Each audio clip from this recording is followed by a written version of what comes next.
প্রিয় অষ্টম শ্রেণীর শিক্ষার্থীরা, RS 24 আওয়ার্স স্কুলের পক্ষ থেকে স্বাগত জানাচ্ছি গণিতের শিখন অভিজ্ঞতা 3 ঘনবস্তুতে দ্বিপদী ও ত্রিপদী রাশি খুঁজিয়ের 12তম পর্বে পৃষ্ঠা 64 হতে। তোমরা যারা এখনো প্রথম থেকে 11তম পর্বগুলো দেখোনি, তোমাদের দেখার সুবিধার্থে এই ভিডিওর নিচে ডেসক্রিপশন বক্সে প্রথম থেকে 11তম পর্বের লিঙ্কগুলো দিয়ে দেব। তোমরা তোমাদের সুবিধা মতো দেখে নিতে পারো। আজকের পর্বে সমাধান করাবো ঘন এর উৎপাদক ডিমের খাঁচা সাজিয়ে রাখি এখান থেকে। আজকের পর্বটি শুরু করার আগে তোমাদের কাছে একটা রিকোয়েস্ট থাকবে, তোমরা যারা এখনো আমার চ্যানেলটি সাবস্ক্রাইব করনি তাড়াতাড়ি সাবস্ক্রাইব করে যুক্ত হয়ে যাও। গণিত সহ বিভিন্ন বিষয়ের ক্লাস দেখে নিজেদের যোগ্যতা বাড়াও, কারণ শিখন হবে অভিজ্ঞতায়, মূল্যায়ন হবে যোগ্যতায়। চলো এবার আজকের ক্লাসটিকে সামনের দিকে এগিয়ে নেওয়া যাক।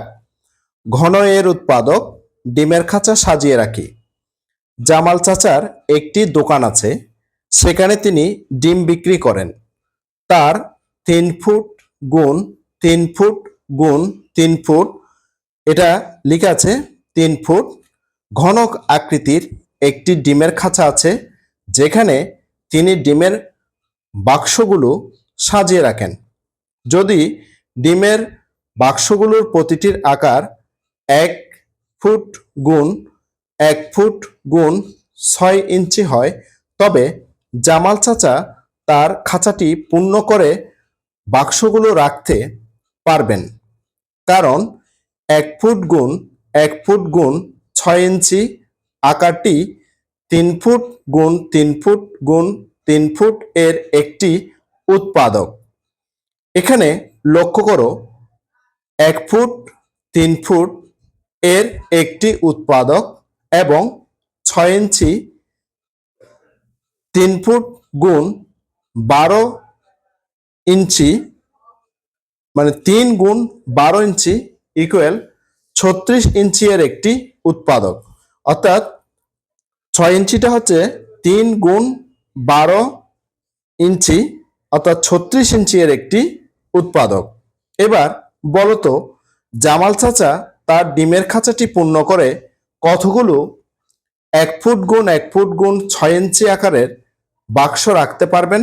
আমাদেরকে এখানে তার একটি প্রশ্ন করেছে যে জামাল চাচা 1 ফুট গুণ 1 ফুট গুণ 6 ইঞ্চি আকারের বাক্স রাখতে পারবেন। আমরা জামাল চাচার যে ডিমের খাঁচাটি আছে, সেই খাঁচাটির মধ্যে যে তিনি ডিম রাখতেছেন, আমরা ছবিতে সেটা দেখতে পাচ্ছি। এখানে যে খাঁচাটি আমরা দেখতে পাচ্ছি, সেই খাঁচাটির আয়তন হচ্ছে যে 3 ফুট গুণ 3 ফুট গুণ 3 ফুট, অর্থাৎ যে 27 ঘনফুট। হ্যাঁ, এটার আয়তন, এই বাক্সটার আয়তন এখানে সেটা কিন্তু এখানে দেওয়া আছে যে 3 ফুট গুণ 3 ফুট গুণ 3 ফুট, অর্থাৎ এটা হচ্ছে কি ঘনক আকৃতির একটি ডিমের খাঁচা। এটা একটি কি ঘনক আকৃতির ডিমের খাঁচা। আর তিনি যে ডিমের বাক্সগুলো এখানে রাখতেছেন, এগুলোর আকার হচ্ছে যে 1 ফুট গুণ 1 ফুট গুণ 6 ইঞ্চি। হ্যাঁ, এই আকৃতির যে ডিমের বাক্সগুলো এখানে উনি রাখতেছেন।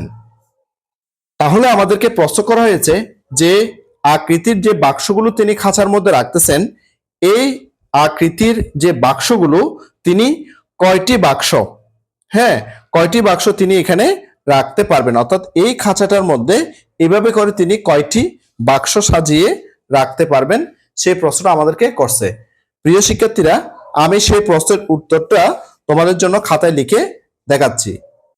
দেখো প্রিয় শিক্ষার্থীরা, আমি তোমাদের জন্য সেটা খাতায় সমাধানটা করে দেখাচ্ছি। ডিমের খাঁচার আয়তন 3 গুণ 3 গুণ 3 ঘনফুট ইকুয়াল যে 27 ঘনফুট। আমরা জানি 12 ইঞ্চি সমান 1 ফুট, সুতরাং যেটা 6 ইঞ্চির পরিমাপটা দিয়েছে, সে 6 ইঞ্চি সমান 12/6 ফুট সমান হয় 0.5 ফুট। সেটা আমি তোমাদেরকে ক্যালকুলেটরে করে দেখাচ্ছি যে 6 ডিভিশন 12 ইকুয়াল, দেখো 0.5 আসছে। তোমরা নিশ্চয়ই সেটা দেখতে পাচ্ছ। তাহলে আমরা 6 ইঞ্চি পরিমাপটাকে আমরা ফুটে কনভার্ট করে নিলাম, সেটা ফুটে পেলাম 0.5 ফুট। সুতরাং ডিমের বাক্সের আয়তন সমান 1 × 1 × 0.5 ঘন ফুট। তাহলে সেটার আয়তনটা আসছে আমার 0.5 ঘন ফুট। তাহলে আমরা ডিমের বাক্সের আয়তনটা পেয়ে গেছি। সুতরাং খাঁচায় বাক্স বা বক্স রাখতে পারবেন, অর্থাৎ যিনি আমাদের জামাল চাচা, তিনি যে বাক্সের মধ্যে খাঁচার মধ্যে বাক্স রাখতে পারবেন 27 ডিভিশন 0.5টি, অর্থাৎ খাঁচার যে আয়তন সেটা 27 ভাগ বাক্সের যে আয়তন পেয়েছি আমরা সেটা দিয়ে ভাগ করতেছি 0.5 দিয়ে। তাহলে 27কে যদি আমরা 0.5 দিয়ে ভাগ করি তাহলে আমরা যে সংখ্যাটি পাই সেটা হচ্ছে কি 54, অর্থাৎ 54। তাহলে আমরা 54টি বাক্স এই যে খাঁচার মধ্যে রাখতে পারবো। সেই হিসাবটা আমি তোমাদেরকে করে দেখাচ্ছি। দেখো 27 ডিভিশন 0.5 ইকুয়াল, দেখো এখানে আসছে 54, অর্থাৎ 54 আসছে।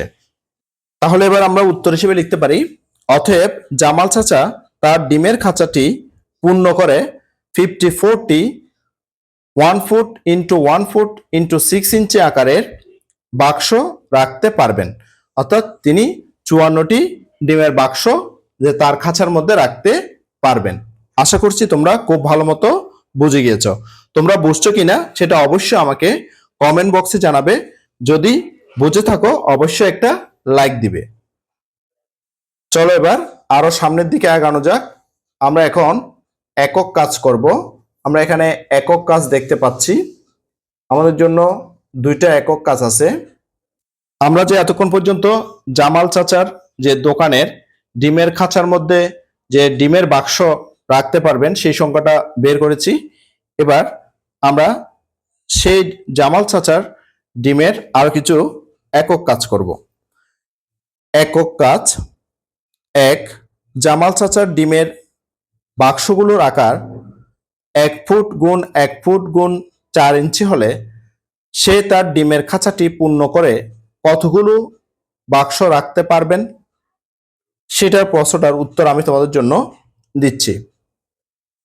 একক কাজের 1 নম্বর সমাধানটা করে দেখাচ্ছি। খাঁচার আকার 3 foot into 3 foot into 3 foot, অর্থাৎ 3 foot into 3 foot into 3 foot. সুতরাং খাঁচার আয়তন হবে, এগুলো গুণ করলে 27 ঘন ফুট।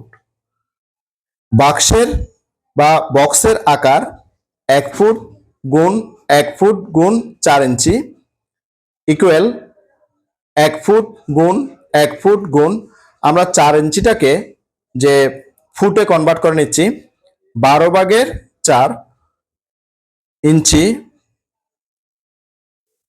অর্থাৎ ফুটে কনভার্ট করে নিয়েছি, এটা ইঞ্চি হবে না, 12/4 ফুট। কারণ 12 দিয়ে ভাগ করার কারণ হচ্ছে যে 1 ফুট সমান 12 ইঞ্চি, অর্থাৎ 1 foot equal to 12 inch equal 1 foot into 1 foot into 4 1 যা 4, 4 3 যা 12, অর্থাৎ 4 দিয়ে হর ও লবকে ভাগ করলে আমরা পেয়েছি 1/3 ফুট। তাহলে এটা যেহেতু আমরা বাক্সের আকারটা পেয়ে গেছি, এবার সুতরাং বাক্সের আয়তনটা বের করব। আয়তনটা বের করতে দেখো 1 foot into 1 foot into 1/3 foot, এটা পাশে আমরা লিখতে পারি যে ঘন ফুট। যেহেতু আমরা আয়তন বের করতেছি তাই আমরা এখানে ঘন ফুট লিখতে পারি। তাহলে গুণ করলে পেয়েছি আমরা 1/3 ঘন ফুট, অর্থাৎ বাক্সের যে আয়তন সেটা পেয়ে গেছি 1/3 ঘন ফুট। তাহলে বাক্স রাখতে পারবেন সেটা আমরা বের করতেছি। ওনার যে খাঁচাটা ছিল সেই খাঁচাটার আয়তন হচ্ছে যে 27 ঘন ফুট ডিভিশন বাক্সের যে আয়তন সেটা পেয়েছি 1/3।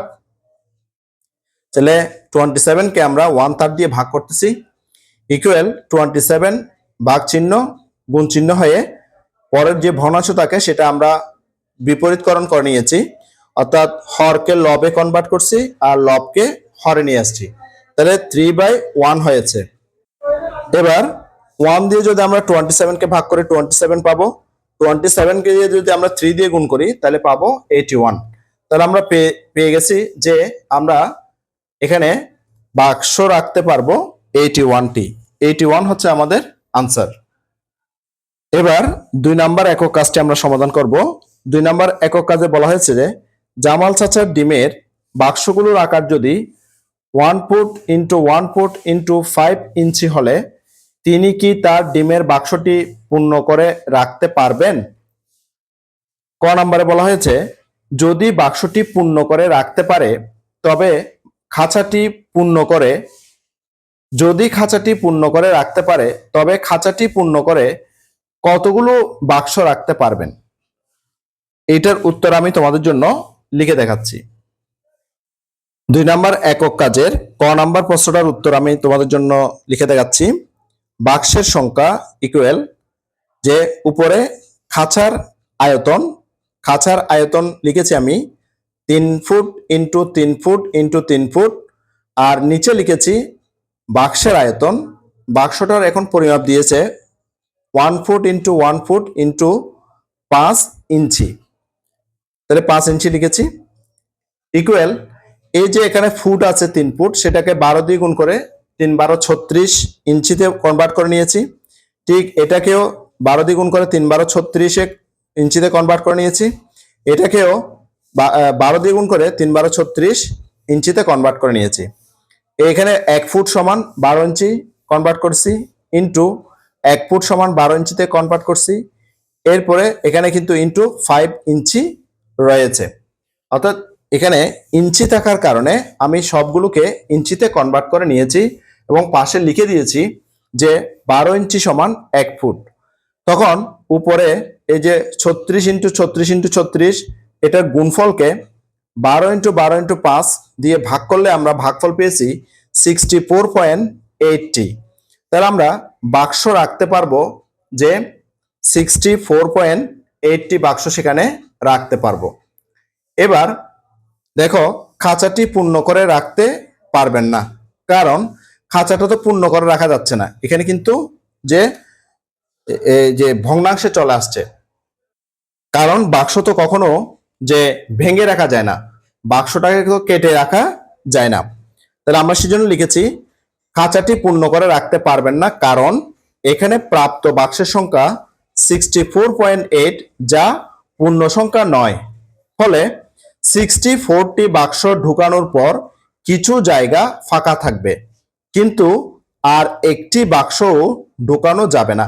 অর্থাৎ 64টি বাক্স রাখার পর, ডিমের বাক্স রাখার পর কিছু অংশ ফাঁকা থাকবে, ওই কিছু অংশ যে ফাঁকা থাকবে সেখানের মধ্যে কিন্তু কোনো আরেকটা সম্পূর্ণ বাক্স রাখা বা ঢুকানো যাবে না।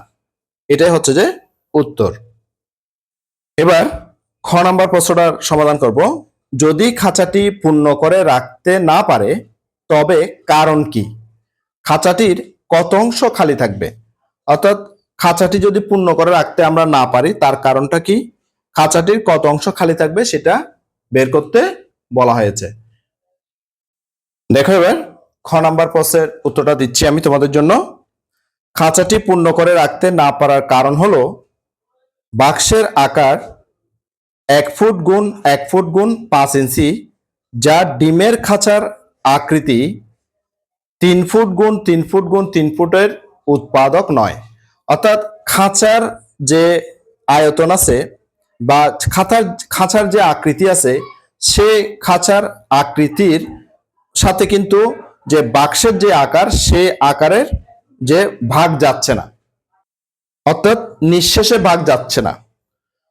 সেজন্য যে 1 ফুট গুণ 1 ফুট গুণ 5 ইঞ্চি এটা কিন্তু যে 3 ফুট গুণ 3 ফুট গুণ 3 ফুটের উৎপাদক নয়। খাঁচার আয়তন 3 ফুট গুণ 3 ফুট গুণ 3 ফুট বা 27 ঘনফুট, অর্থাৎ এগুলো গুণ করলে আমরা কত পাবো? 27 ঘনফুট পাবো। ক হতে প্রাপ্ত 64টি বাক্স আর কি, এখানে যে 1 ফুট গুণ 1 ফুট গুণ 5 ইঞ্চি বাক্সের আয়তন সমান, অর্থাৎ এই ধরনের আকৃতির 64টি যে বাক্সের আয়তন আমরা বের করতেছি 64 দিয়ে গুণ করে, তাহলে 64 গুণ 1 ফুট গুণ 1 ফুট গুণ 5 ইঞ্চি ঘন ফুট সমান, এখানে 64টা লিখলাম, 1 ফুট গুণ 1 ফুট 5 ইঞ্চিটাকে আমরা যে ফুটে নিয়ে যাচ্ছি 12 দিয়ে ভাগ করে, তাহলে এটা যেহেতু আয়তন বের করতেছি আমরা একক হিসেবে লিখছি ঘন ফুট সমান, আমরা এখানে এটার গুণফল পেয়েছি 80/3 ঘন ফুট, অর্থাৎ 3/80 ঘন ফুট। এটা আমরা 64টা যে বাক্স আছে যেটা আমরা ক নাম্বারের সমাধান থেকে পেয়েছিলাম, সেই 64টা বাক্সের যে আয়তনটা আমরা পেয়েছি 3/80 ঘন ফুট।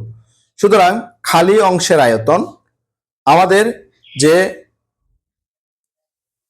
খাঁচার যে আয়তন ছিল যে 27, সেখান থেকে 64টি বাক্সের যে আয়তন সেটা আমরা বিয়োগ করে দিচ্ছি 3/80 ঘন ফুট, 27 মাইনাস 80/3 ঘন ফুট। এবার 27 মাইনাস 80 কে 3 দিয়ে ভাগ করে আমরা পেয়েছি 26.6666, এটা চলমান ছিল, সেখান থেকে আমরা দশমিক পরে 2 ঘর পর্যন্ত রাখছি, সেই জন্য 26.67 ঘন ফুট লিখেছি। এবার 27 থেকে যদি 26.67 বাদ দেওয়া হয় আর থাকে 0.33 ঘন ফুট, এটা হচ্ছে যে খাঁচার খালি অংশের পরিমাণ। তাহলে তোমরা নিশ্চয় বুঝতে পারছো যে খাঁচার খালি অংশের পরিমাণ হচ্ছে যে 0.33 ঘন ফুট। এটাই হচ্ছে যে আনসার। আশা করছি তোমরা খুব ভালো মতো এগুলো বুঝতে পারছো। তোমরা কীরকম বুঝছো অবশ্যই আমাকে কমেন্ট বক্সে জানাবে। আমরা একক কাজগুলো সম্পন্ন করলাম, এবার চলো আরও সামনের দিকে আগাই। বীজগাণিতিক রাশির ঘন এর উৎপাদক। এবার সংখ্যা রাশির প্যাটার্ন পর্যবেক্ষণ করে আমরা বীজগাণিতিক রাশির মাধ্যমে উৎপাদকের সম্পর্ক উপস্থাপন করব। ধরো একটি ঘনকের দৈর্ঘ্য x একক, তাহলে ঘনকটির আয়তনের আকার হবে x into x into x এবং আয়তন হবে এক্স কিউব, অর্থাৎ যেহেতু এখানে 3টা x গুণ আকারে আছে তখন এটার আয়তন হবে এক্স কিউব। এখন ধরি পি কিউ এবং আর প্রত্যেকেই এক্সের একটি উৎপাদক হয়, তবে ঘনকটিকে পি ইন্টু কিউ ইন্টু আর আকারে সমান ভাগে ভাগ করা যাবে, অর্থাৎ পি কিউ আর হবে এক্স কিউবের একটি উৎপাদক এবং ঘনকটিকে মোট x cube by P q r টি সমান ভাগে ভাগ করা যাবে। এবার বলো তো এক্সের মান 5 হলে ঘনকটিকে কোন কোন আকারে সমান ভাগে ভাগ করা যাবে এবং প্রত্যেক আকারে কতটি সমান ভাগ হবে? আকার এবং ভাগ সংখ্যা এই বক্সে লিখে রাখো। প্রিয় শিক্ষার্থীরা, এটার সমাধান আমি তোমাদের জন্য করে নিয়েছি। দেখো x ইকুয়াল টু 5 হলে x into x into x equal to x cube equal এক্সের মান যদি আমরা 5 বসাই দিই তাহলে 5 কিউব হবে। তাহলে এই যে 5 পেয়েছি যে এক্সের মান 5, তাহলে 5-এর আমরা উৎপাদক বের করলে পাই 1 ইন্টু 5। উৎপাদক বের করলে কি পাই? 1 ইন্টু 5 পাই। সেভাবে আমরা যে 1 ইন্টু 1 ইন্টু 1 আকারের ভাগ সংখ্যা পাবো 5 কিউব বাই 1 ইন্টু 1 ইন্টু 1, অর্থাৎ 5কে কিউব করলে আমরা পাবো 125, 125কে 1 ইন্টু 1 ইন্টু 1 দিয়ে ভাগ করলে আমরা পাবো 125টি। 2 নম্বরে 1 ইন্টু 5 এবার ডাবল, 5 ইন্টু 5 আকারের ভাগ সংখ্যা হবে 5 কিউব বাই 1 ইন্টু 5 ইন্টু 5, অর্থাৎ 5 কিউব মানে হচ্ছে যে 125, 125কে 1 ইন্টু 5 ইন্টু 5 দিয়ে ভাগ করলে আমরা পাবো 5টি। 3 নম্বরে 1 ইন্টু 5 ইন্টু 1, অর্থাৎ 1 এখানে ডাবল 5 সিঙ্গেল, আকারের ভাগ সংখ্যা হবে 5 কিউব বাই 1 ইন্টু 5 ইন্টু 1, অর্থাৎ 5কে কিউব করলে 125, 125কে 1 ইন্টু 5 ইন্টু 1 দিয়ে ভাগ করলে আমরা পাবো 25টি। এরপরে 5 ইন্টু 5 ইন্টু 5 আকারের ভাগ সংখ্যা হবে 5 কিউব বাই 5 ইন্টু 5 ইন্টু 5, অর্থাৎ 5 কিউব মানে হচ্ছে 125। 125কে 5 ইন্টু 5 ইন্টু 5 দিয়ে ভাগ করলে আমরা পাবো 1টি। এই সমাধানটি আমি তোমাদের জন্য বইয়ে লিখে দেখাচ্ছি। উত্তরটা আমি তোমাদের জন্য লিখে দেখালাম। 1 নম্বরে 1 ইন্টু 1 ইন্টু 1 আকারের ভাগ সংখ্যা হবে 5 cube by 1 into 1 into 1 equal to 125।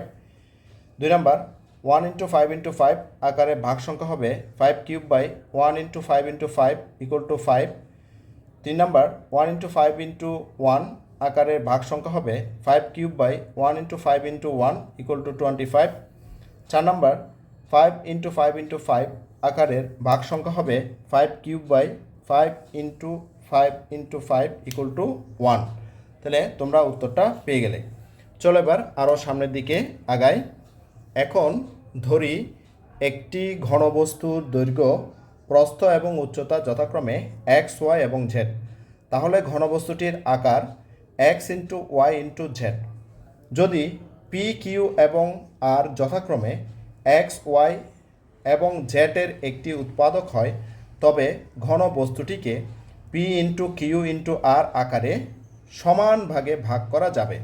অর্থাৎ পি, কিউ, আর হবে এক্স, ওয়াই, জেডের একটি উৎপাদক এবং ঘনবস্তুটিকে মোট X, Y, Z by P, Q, আরটি সমান ভাগে ভাগ করা যাবে। তাহলে যদি এই যে পি, কিউ, আর আকারে সমানভাবে ভাগ করা যাবে কখন? যদি এক্স, ওয়াই, জেড এর উৎপাদক হয়। অর্থাৎ পি, কিউ, আর যদি এক্স, ওয়াই, জেডের একটি উৎপাদক হয়, তখনই যে এক্স, ওয়াই, জেডকে পি, কিউ, আরটি সমান ভাগে ভাগ করা যাবে।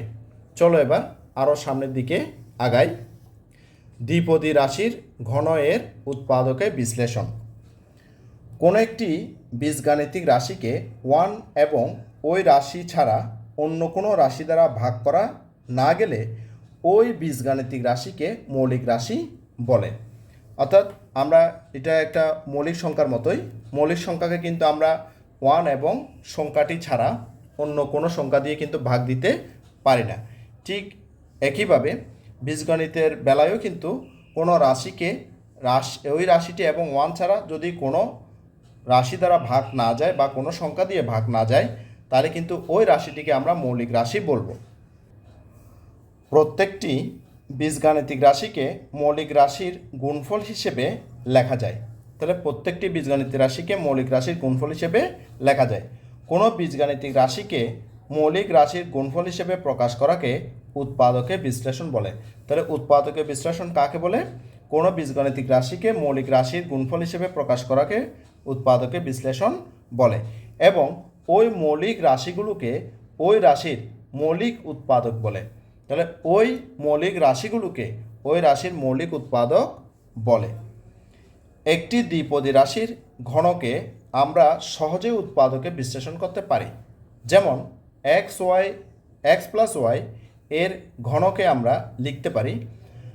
তাহলে আমরা এক্স প্লাস ওয়াই এর ঘনকে কী লিখতে পারি? দেখো, X plus Y whole cube. অর্থাৎ ঘনক হলে সেটা আমরা কী লিখব? কিউব লিখব। ঘনক হলে কী লিখব? কিউব লিখব। তাহলে X plus Y whole cube লিখতে পারি আমরা X plus Y into x plus Y into x plus Y. এবার এই তিনটা রাশিকে গুণ করলে আমরা কিন্তু যে একটা সূত্র পেয়ে যাব, এটি এক্স প্লাস ওয়াই হোল কিউবের উৎপাদকে বিশ্লেষণ। আবার বীজগাণিতিক নিয়ম থেকে এক্স কিউব প্লাস ওয়াই কিউবকে উৎপাদকে বিশ্লেষণ করলে আমরা পাই, কি পাচ্ছি? X cube plus Y cube equal to X plus Y into X square minus X Y plus Y square. অর্থাৎ এটা হচ্ছে কি এ কিউব প্লাস বি কিউবের সূত্র। এ কিউব প্লাস বি কিউবের সূত্র কি? এ কিউব প্লাস বি কিউবের সূত্র হচ্ছে কি এ plus B into A square minus A B plus B square. এখানে যেহেতু এর পরিবর্তে এক্স আছে এবং বি এর পরিবর্তে ওয়াই আছে, তাহলে আমরা এ বি এর পরিবর্তে এক্স ওয়াই বলবো। অর্থাৎ এক্স কিউব প্লাস ওয়াই কিউবের সূত্র হচ্ছে কি X plus Y into X square minus X Y plus Y square. ঠিক আছে, তাহলে এখানে আরেকটা জিনিস তোমাদেরকে মনে রাখতে হবে, আমরা যখন এক্স প্লাস ওয়াই হোল কিউবের উৎপাদক লিখতেছি তখন কিন্তু লিখতেছি কি, এখানে পাওয়ার যেহেতু 3 আছে তখন আমরা এখানে 3টা গুণাকার লিখতেছি, অর্থাৎ এক্স প্লাস ওয়াইয়ের উপর যে পাওয়ার আছে 3, তাহলে আমরা এখানে 3টাকে এক্স প্লাস ওয়াইকে আমরা 3বার গুণাকারে লিখলাম। এটা কিন্তু তোমাদেরকে মনে রাখতে হবে। X plus Y whole cube এই 3টা গুণ করলে কিন্তু আমরা একটা সূত্র পাই, কিন্তু এখানে এটা সূত্রটা প্রয়োগ না করে আমরা এটা 3বার গুণাকারে লিখব। তখন আমরা বলবো কি, এক্স প্লাস ওয়াই হোল কিউবের উৎপাদকের বিশ্লেষণ হচ্ছে যে x plus Y into x plus Y into x plus y. আশা করছি তোমরা খুব ভালো মতো এগুলো বুঝে গেছো। তাহলে আজকের পর্বটি এই পর্যন্ত। আগামী পর্বে আমি ঘন রাশির গসাগু এবং লসাগু এখান থেকে শুরু করব। আশা করছি আজকের পর্বটি তোমাদের অনেক অনেক ভালো লেগেছে। গণিতের চিকন অভিজ্ঞতা 3 ঘনবস্তুতে দ্বিপদী ও ত্রিপদী রাশিকুজি এর 13তম পর্ব দেখার আমন্ত্রণ জানাচ্ছি। সাথে সাথে গণিতের অন্যান্য পর্বগুলো দেখারও অনুরোধ জানাচ্ছি এবং গণিত ছাড়াও বিভিন্ন বিষয়ের ক্লাসগুলো দেখারও অনুরোধ জানাচ্ছি। ইতিমধ্যে তোমরা যারা আমার চ্যানেলটি সাবস্ক্রাইব করে আমার ক্লাসগুলো নিয়মিত দেখতেছো, তোমাদেরকে আমার অন্তরের অন্তঃস্থল থেকে অসংখ্য অসংখ্য ধন্যবাদ। আর যারা সবেমাত্র আজকে প্রথমবার আমার ক্লাসটি দেখলা, তোমাদের প্রতি অনুরোধ রইল তোমরা আমার চ্যানেলটি সাবস্ক্রাইব করে পাশের নোটিফিকেশান অল করে বেল বাটনটিকে বাজিয়ে দাও। আর তোমার বন্ধুদের সাথে ও আত্মীয়স্বজনের সাথে ক্লাসগুলো বেশি বেশি শেয়ার করো, যাতে করে তারাও তোমার মতো দেখে উপকৃত হয়। গণিতের চিকন অভিজ্ঞতা 3 ঘনবস্তুতে দ্বিপদী ও ত্রিপদী রাশিকুজি এর 13তম পর্ব দেখার আমন্ত্রণ জানিয়ে আজকের পর্বটি এখানেই শেষ করতেছি।